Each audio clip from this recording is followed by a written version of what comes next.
So this story is in West Virginia, kind of like one of the old, train robberies sort of thing. Was that sort of like what it was? Wow. Yeah, at least we know there were train robberies going on in West Virginia, not like at Dollywood all the time or Tweetsy when I was growing up. I don't know about you, but they always had the thing of the fake train robbery then, but this is some serious stuff here when we're talking about this story. Well, the last time we talked about trains was when those circus sharpshooters got out and shot up a train that they'd been on. This is nothing at all like that. Right. This is a real train robbery that ended up in court. And, the courtroom I mentioned, by the way, was in Martinsburg, West Virginia. And the year that we see all this happening was 1916. Wow. And there, Rod, Jeff Harrison stood accused of holding up Baltimore and Ohio train number 1 at Central Station, West Virginia on October 8th, 1915. The trial started off like any other federal trial. But then, out of nowhere, boom! Harrison stood up in court, pulled off his gold-rimmed glasses, and confessed to the first 7 counts in the indictment. Wow. Stood up and confessed, took his horn-rimmed glasses off, or gold-rimmed glasses, I should say. Well, let's pause here for a second. Now, this wasn't just some young hotshot looking for a name. No, Harrison was old, grizzled, and scarred. A lifetime of hiding out in the wilderness from the law had left him bent and broken. Literally. He'd been shot years ago, and it still showed. And when he stood before Judge Alston Dayton, this man of iron nerve, as he was called, some folks called him that, he broke down. He started crying.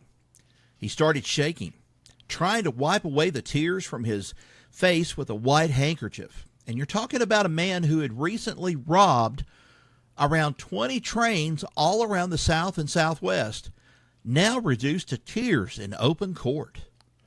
Well, Rod, let's talk about that moment in court, because it wasn't just a legal formality. This was emotional. It was raw, and for the people in that Martinsburg courtroom, it was unforgettable.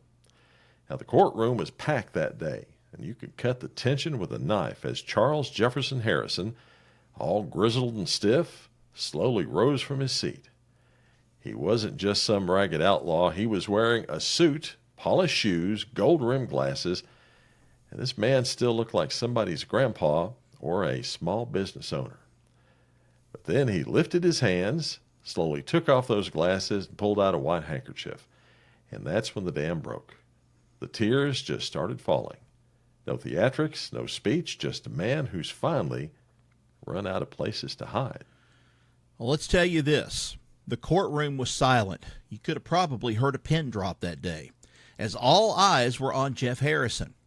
Here was a man who had ridden mail cars at gunpoint, who had outsmarted U.S. Marshals and bloodhounds, and now he could barely stand up straight. This iron-willed outlaw was shaking, wiping his eyes, and he was trying very hard not to collapse. And you know what? He never once asked for leniency. He didn't even beg, didn't protest. He owned up to it. He owned it. Confessed to the 7 counts right there.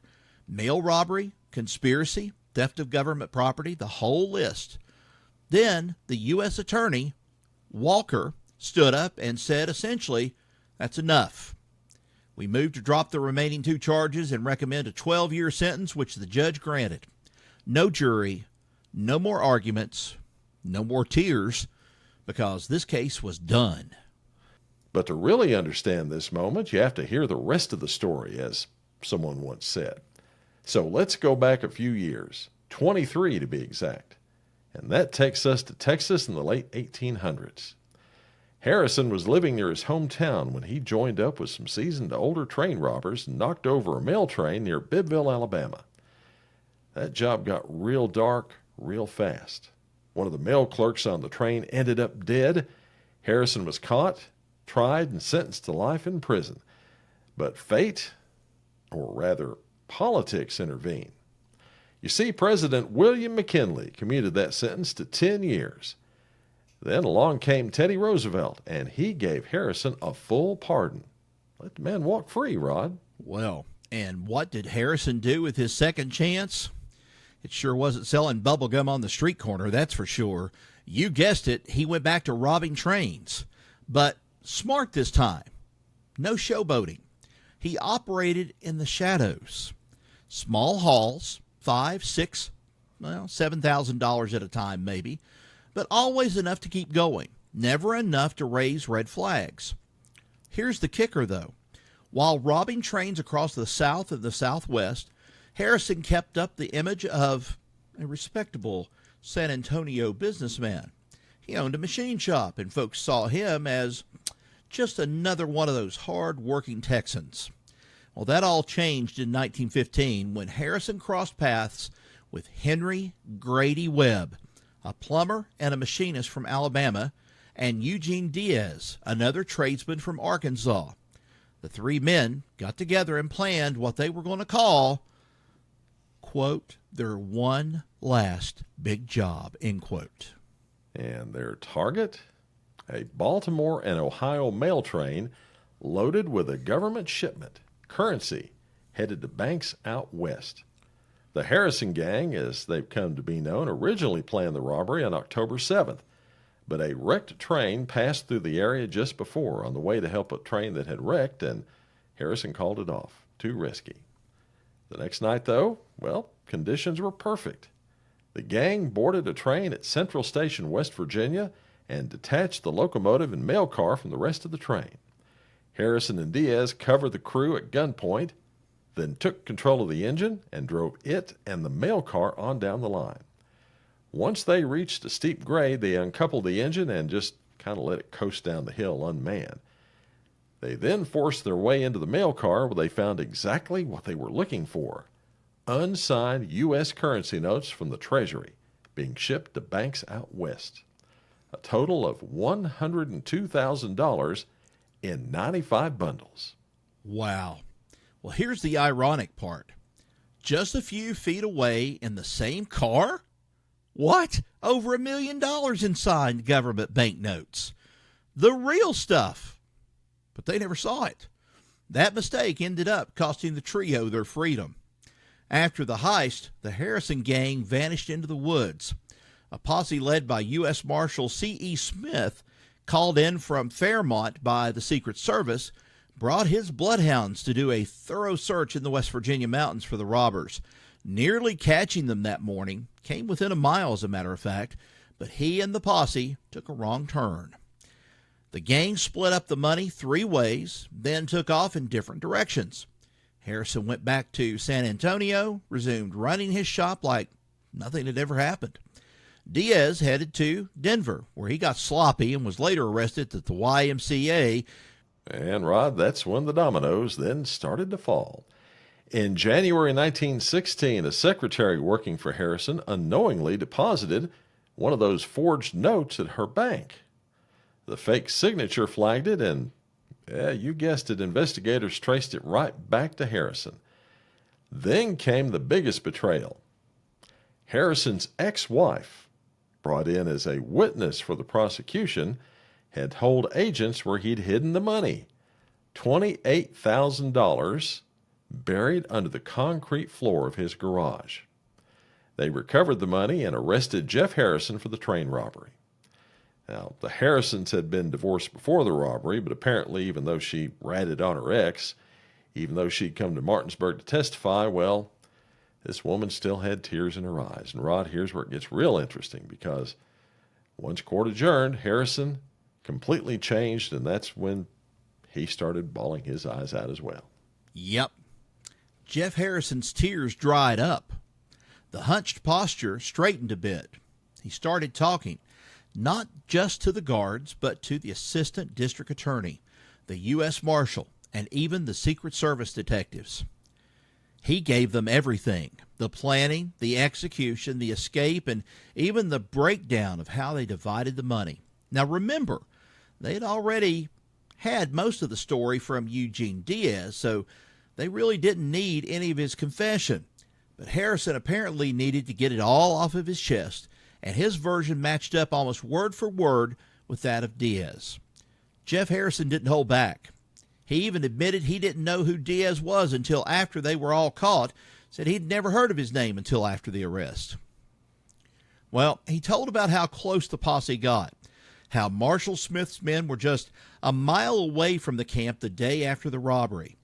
Harrison told them, had they found him that day, he would have surrendered. Said he never fired a shot at a lawman, never wanted to kill. And you know what? Marshal Smith believed him. And Roddy also told him he never even counted his share of the money. Webb and Diaz did the division, split it 3 ways, and he just took their word for it, took his part, and left. Turns out he got about $28,000, which is what the feds later dug up under the cement floor of his garage down in San Antonio. Then something else happened. Harrison actually cracked a joke. The man who hadn't smiled in weeks told Marshal Smith, "How will they know which one to lock up? Well, they might put you in the cell instead." And that was the first time they'd heard him laugh. And that wasn't the last time.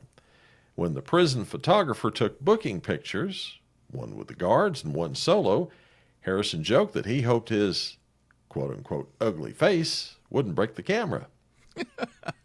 Well, he had his beard and mustache trimmed. He chatted with Diaz, first time they'd spoken since the robbery, and it was like a tremendous weight had been lifted. All that outlaw tension was gone.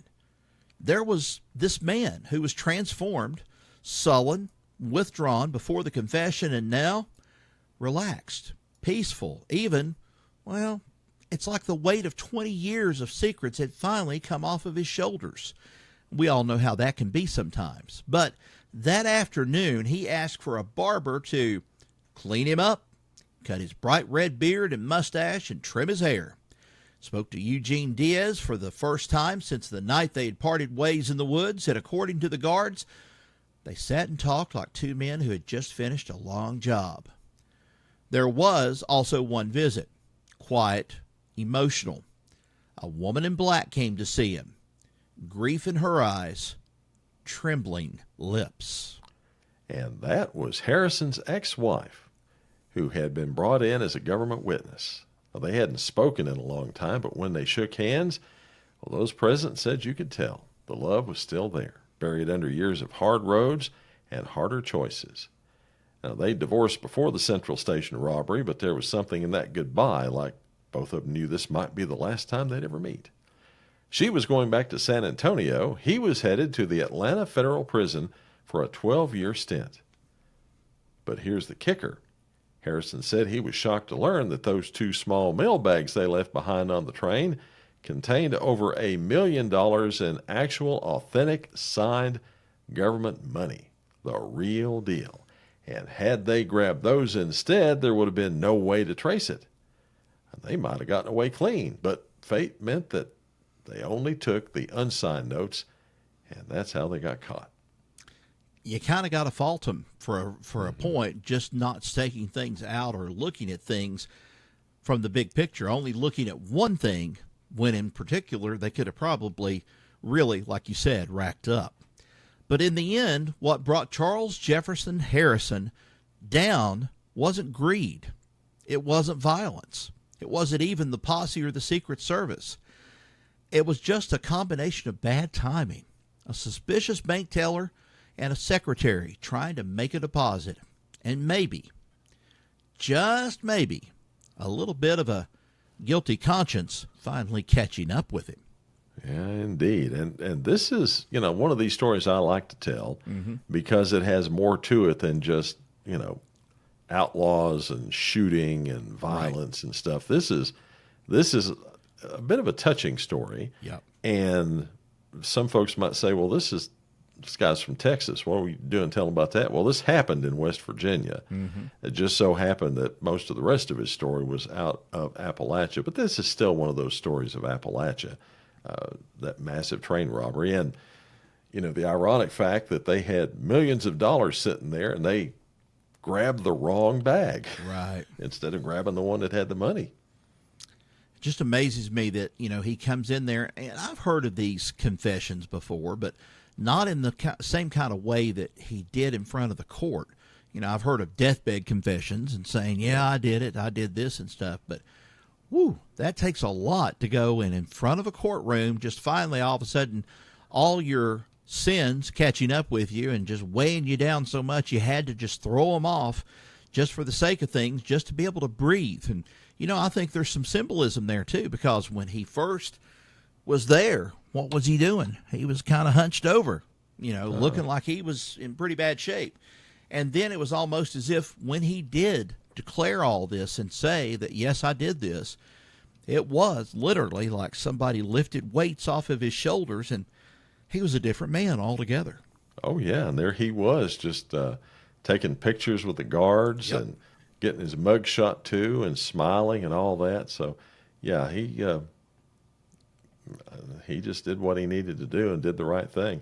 Now, I wasn't able to find out what happened to him, whether he was ever pardoned or whether he served the entire 12 years, what happened after that, if he ever got in trouble again. But, I think this is a good way to end this story, don't you? I think so too. And folks, that's the story of the Harrison gang and the robbery of the C&O train at Central Station, West Virginia back in 1915. Another one of the stories of Appalachia. Thanks for watching. Now, if you've not done so already, be sure to subscribe to the Stories Podcast. You'll find us on your favorite podcast app and on our YouTube channel. Till next we meet, y'all take care. So long, everybody. So long.